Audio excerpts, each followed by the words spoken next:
Le royaume de Sekou est riche en ressources naturelles, mais le peuple souffre sous son règne. Sekou est obsédé par l'accumulation de trésors, négligeant les besoins de ses sujets. Les villageois murmurent que leur roi a oublié sa responsabilité envers eux. Un soir, un étranger mystérieux arrive au palais. Il porte une cape sombre et un bâton sculpté de symboles anciens.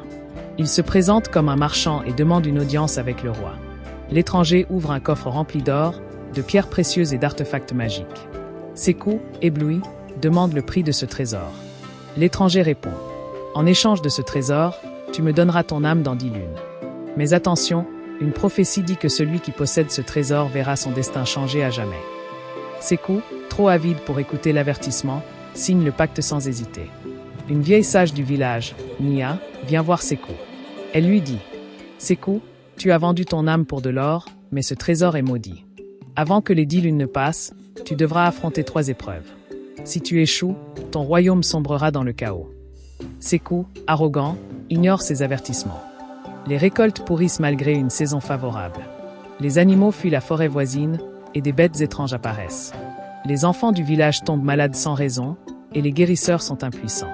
Le peuple commence à murmurer que le roi a attiré la colère des dieux. Les villageois, désespérés, se rassemblent devant le palais. Leur chef, Kofi, un ancien soldat, crie « Sekou, ton avarice nous tue. Si tu ne fais rien, nous partirons et laisserons ton royaume vide. » Sekou, enfin troublé, commence à réaliser la gravité de la situation. Sekou doit traverser un pont au-dessus d'un ravin profond. Des ombres tentent de le faire tomber en lui montrant des illusions de son passé. Sa famille, qu'il a négligée. Ses amis d'enfance, qu'il a trahis pour le pouvoir. Les villageois souffrants, qu'il a ignorés. Pour réussir, Sekou doit accepter ses fautes et avancer sans regarder en arrière. Dans une caverne sombre, Sekou est tenté par des visions de richesses infinies. Des voix lui murmurent « Prends tout ce que tu veux. Personne ne saura jamais. » Sekou résiste à la tentation et comprend que la vraie richesse réside dans le bonheur de son peuple. Sekou arrive dans un jardin où poussent des fleurs représentant les âmes de son peuple. Il voit que certaines fleurs fanent à cause de ses actions. Pour sauver son royaume, il doit sacrifier une partie du trésor maudit pour nourrir les fleurs. Sekou réalise enfin que son avarice a causé la souffrance de son peuple.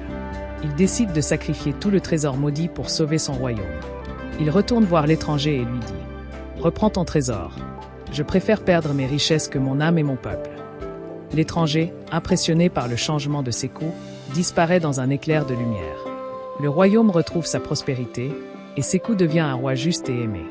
La vieille sage Nia revient et dit « Tu as appris que la vraie richesse n'est pas dans l'or, mais dans le cœur de ceux que tu gouvernes. » Sekou, transformé, partage les dernières richesses du royaume avec son peuple. Il reconstruit les villages, soigne les malades et rétablit l'harmonie. Le royaume prospère à nouveau, et Sekou devient une légende.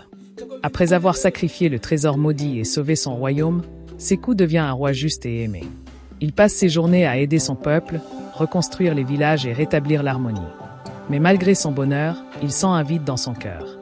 Un jour, lors d'une visite dans un village éloigné, Sekou rencontre Aïcha, une jeune femme d'une beauté et d'une gentillesse rare. Aïcha est une guérisseuse, connue pour son talent à soigner les malades avec des herbes médicinales. Elle vit seule dans une petite hutte à la lisière de la forêt. Sekou est immédiatement captivé par Aïcha. Ils passent des heures à discuter, et il découvre qu'elle est aussi intelligente que belle. Aïcha, de son côté, est intriguée par la transformation de Sekou et son dévouement envers son peuple. Sekou invite Aïcha à visiter le palais. Elle accepte, et ils passent une journée magique ensemble, explorant les jardins royaux et partageant leurs rêves. Sekou commence à tomber amoureux, mais il sent qu'Aïcha cache un secret. Alors que Sekou et Aïcha se rapprochent, des événements étranges commencent à se produire. Où des esprits de la forêt apparaissent près de la hutte d'Aïcha. Où les villageois murmurent qu'elle a un lien avec les forces surnaturelles.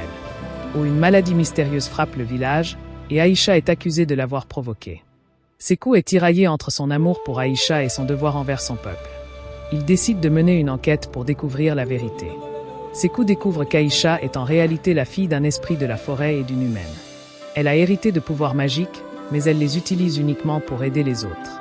La maladie a été causée par un esprit vengeur, jaloux de l'amour entre Sekou et Aïcha. Sekou confronte Aïcha, qui lui avoue la vérité. Elle lui dit « Je ne voulais pas te cacher mon secret, mais j'avais peur que tu me rejettes.